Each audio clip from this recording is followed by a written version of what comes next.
When I was a kid, 16, 17 years old, I was completely enamored of, you could say I was kind of transfixed by Angela Davis. Okay? She was black, beautiful, brilliant, and a communist. In other words, she was every Jewish boy's dream. And and I remember what finally won me over to her. She doesn't like the story. I once told it to her. What finally won me over was when Time magazine had an article on her and said she had the biggest afro this side of the Zambezi River. So I said, okay, that's it. I'm one. I'm one.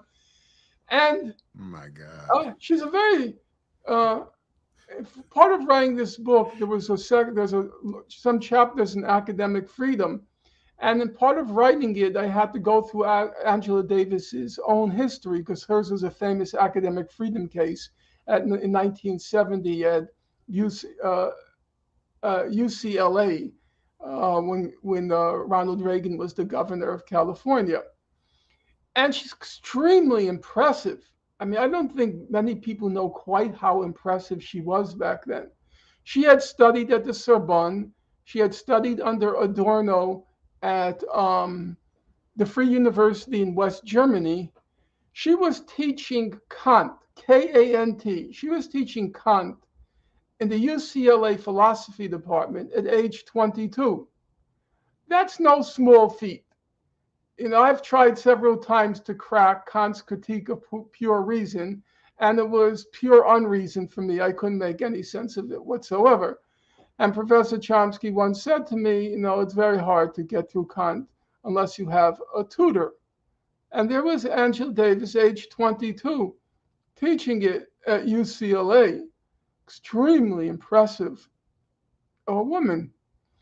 And then I have to say, it became a source of real disappointment that Angela Davis suddenly became the poster girl for identity politics.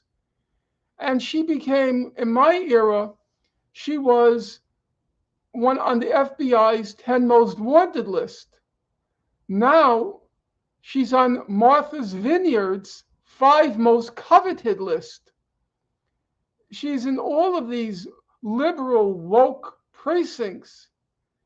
And you have to ask the question, what is going on here?